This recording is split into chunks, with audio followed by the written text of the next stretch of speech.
Hello, I'm Toycat, and this week the President of France floated the idea of a European community which could be open to countries like Ukraine and the UK. This is a pretty big deal, and the basic gist of it is that he's saying it'll take absolutely decades for Ukraine to naturally join the EU by meeting the criteria, so what if we have a second tier of membership they can easily do, and that could allow us to link to countries outside of the bloc. Right now the EU is very much a you're all the way in, or you just have a trade agreement with us sort of situation, and this could be a solution to countries which don't want full political integration, or which cannot do so for various reasons. He calls out very specifically Ukraine, Moldova, and Georgia wanting to join the European Union, but having to rethink the geography and organization of our continent. And when you look at the map and you see like, okay, Ukraine, dicey situation, Moldova, Georgia, yeah, they're all countries that would like EU membership and the security and all the stuff that goes with it, but right now, it's obviously a very hard thing to guarantee that to them. And then he also specifically references, to come back to the UK, he says a little bit further down that like, well,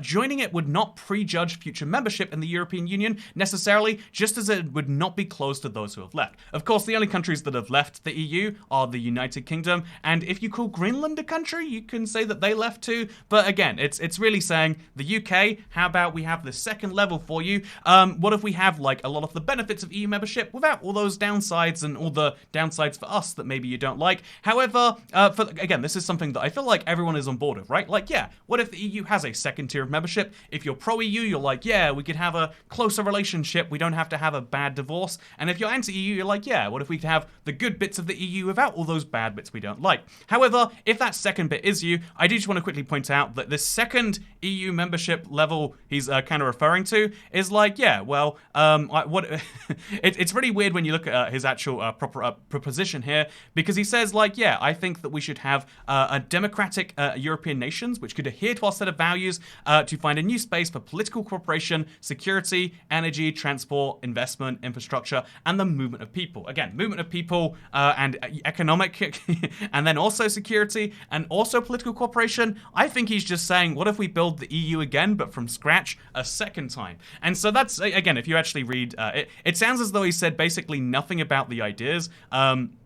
It says he offered virtually no specifics about the proposal, and so why would he do this? Well, there's two reasons. One is the fact that if he got into specifics, it'd be really hard to justify what is different between this and the EU. I mean, we'll just pretend this is what's the difference between this new EU and the EU? And if it's going to be less than the EU, what's the difference between this and the EFTA? The EFTA is the European Free Trade Association. It's like halfway membership of the EU that already exists, by the way. If you already thought that and this whole video you've been screaming at me, don't worry, we're going to mention it. There are 4 countries inside of it.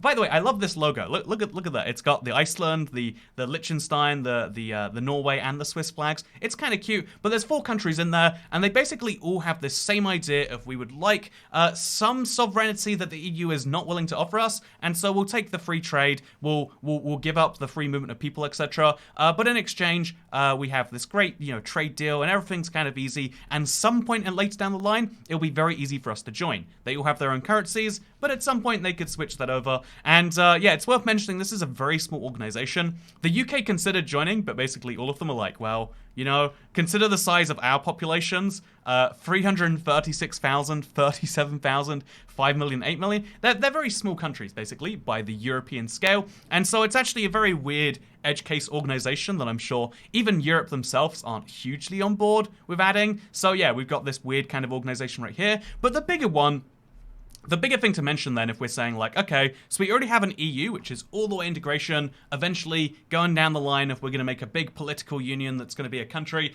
and then we've got like, okay, this is just the economics and the free movement of people, etc. So what is Macron really proposing here? And the answer is, I mean, he's not saying anything, which I mean, like, something politicians, am I right? But no, more seriously, it's like, yeah, he's just making a very pro-Europe statement on Europe Day. He's saying we should get back together with our friends, the UK and Ukraine. We should get a closer relationship with them. He's not offering specifics right now because he's not willing to commit to anything long-term like that, but he's saying like, yeah, all the things we like about the EU, what if we have those? In particular, though, he references security and political cooperation as the 2 first things, which is interesting because outside of the EU and outside of the EFTA, there's one organization in particular, which it does have to be pointed out, does both of those things, right? Wow, what is that? Is it NATO? Wow, NATO sure is a great organization, which as you can see expands further east than Europe does. In fact, quite a few EU countries, notably not a part of NATO. Wow, what are the reasons for that? Should we dive into that some other time?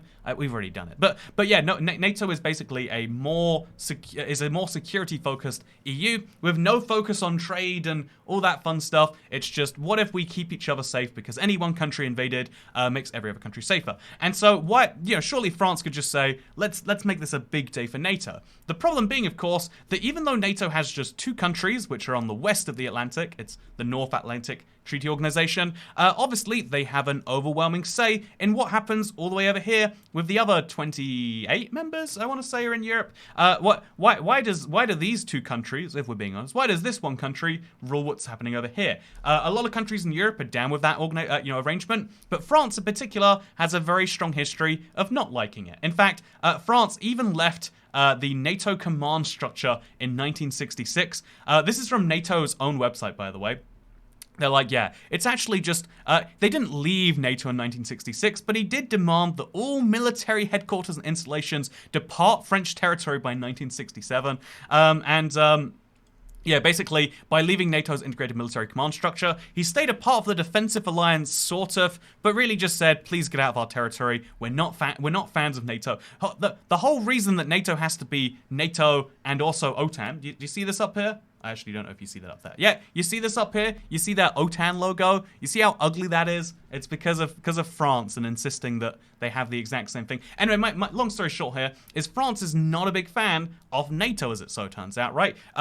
France would prefer that European matters be dominated inside of Europe, and maybe France plays an overwhelming role in that, which is why Macron himself is always going on so many big speeches, which is why Macron himself is always trying to speak to Putin and be seen as the European version of the US, but like actually closer. Also, just as a fun fact, why does America have such a wide say in NATO is a fun question. And because it's weird, because when you look at like quite a few graphs, you can see, yeah, there's a lot of countries in NATO. Why don't we let Greece have their say? Or why don't we let Lithuania make their pick? But when you actually look at the military, so there's a lot of ways you can rank them. Greece has the most military personnel per 1,000 capita. The US is only, what is it, like 5th on here or something?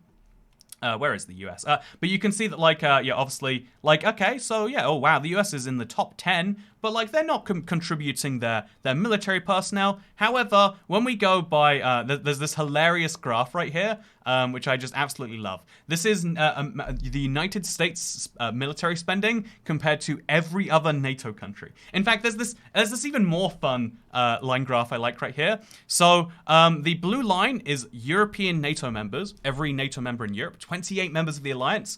Red is Chinese military spending, and green is the USSR/Russia. And these are all measured as percentage of the US. Right now, every single European NATO member all deciding to turn on America, as well as China, as well as Russia, all getting together still does not equal the US's military spending. And so, obviously, that's why the US has a whole thing about why should we be funding for your defense? Whereas Europe is like, why should you have a say over what we do just because you fund our defense?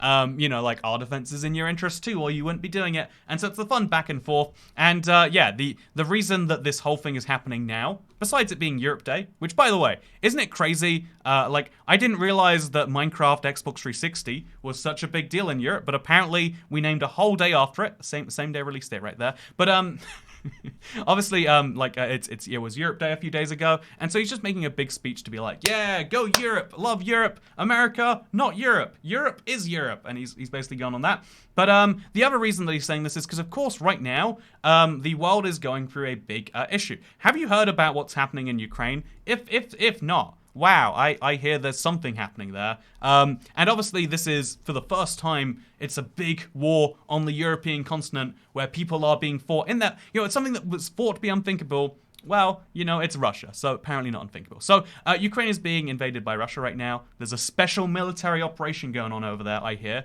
And as a result of that, all of Europe is scrambling for solutions, and the solutions that most countries seem to be going for is doubling down on NATO.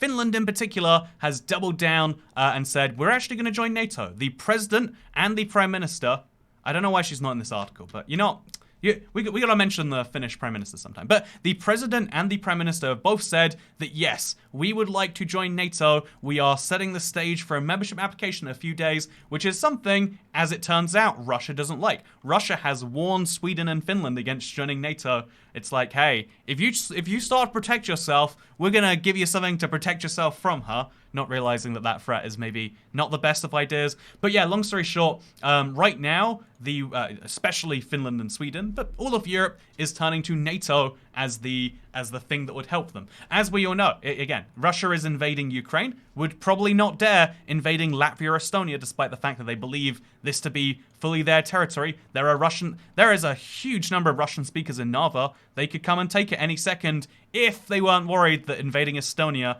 effectively meant invading the United States or Canada. Or, if you're President Macron, the real reason they won't invade Estonia is because of what France will do to them. Whereas Ukraine or Georgia or Moldova, all those countries, they're fair game because they're not inside of NATO. And so this fun little game that's basically happening is where Europe is turning to NATO, which a lot of European countries are down with this idea of like, well, America, they lend their support, in exchange they get influence, but Macron says no. No. Is no the word in French for no?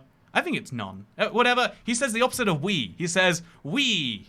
But then he shakes his head to confuse people, and because he doesn't know the French word for no, I'm sure. That must be true. And he says that actually, what if we Europeans make a separate body that can cover the military and political cooperation? He doesn't give any details of it. He doesn't need to. That's not his goal. His goal isn't like actually making this body. He's just saying, what if Europe could do Europe for ourselves? That would involve the UK and Ukraine and other countries outside the EU, but the EU can protect the EU just fine. But that's not a great statement. That's not fun.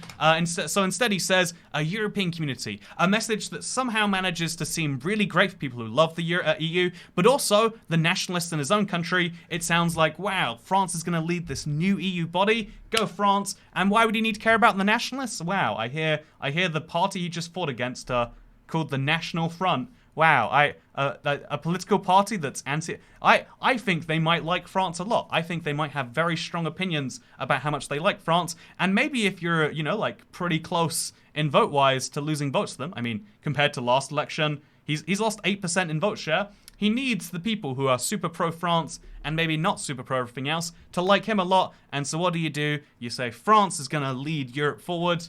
Although in reality, NATO is the one leading Europe forwards, and France is the one making fun speeches.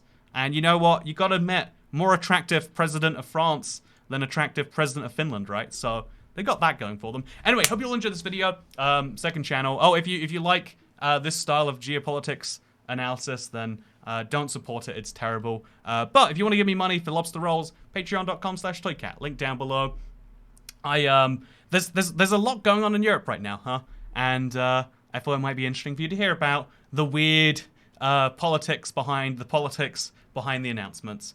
And if you did like that, then you know what? You've got bad taste. Stop watching these videos. Find better ones. Because I'll see you next time. Bye.